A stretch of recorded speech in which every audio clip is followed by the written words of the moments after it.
Green black காட்டி புது bus அறிமுகப்படுத்தியிருந்தாங்க. இனிமேல் பஸ் எப்பயுமே இருக்குங்க ரயில் நிலையத்துக்கு.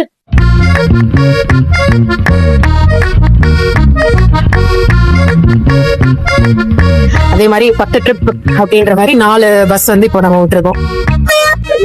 12:40 வந்து இப்போ 1:40 ஆகி போச்சு. ட்ரெயின் விட்டு இறங்கி வந்து பஸ்ல உட்காந்து இருக்க, பஸ்ஸும் வர மாட்டேங்குது, ஒன்றும் வர மாட்டேங்குது. எல்லாமே பேசாம நடந்து கூட போயிருக்கலாம் போல. ஒரே பொறுமையா இருக்கு.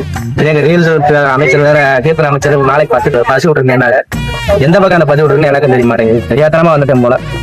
அதே மாதிரி 10 ட்ரிப் அப்படின்ற மாதிரி 4 பஸ் வந்து இப்போ நம்ம விட்டுருக்கோம். ஆமாங்கய்யா, பஸ் விட்டுருக்கு என்ன சொன்னாங்க அமைச்சர்? டைம் பஸ் வரும், 2 டைம் தான் ட்ரெயின் ஒரு நேரத்துல வரும். நேரத்துல போய் போவோம்.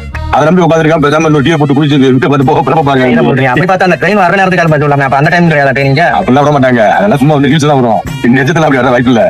எல்லாமே ரீல்ஸ் அமைச்சர், ரீல்ஸ் ஆட்சி தான். ரியல்ல எதுவுமே கிடையாது. எதுவுமே கிடையாது. நல்ல ஆட்சி மாற்றம் இப்படிதான் இருக்கணும். இப்படியே இருந்துச்சுன்னா போக வேண்டியதான் தெருவோட தூக்கிட்டு மக்கள்.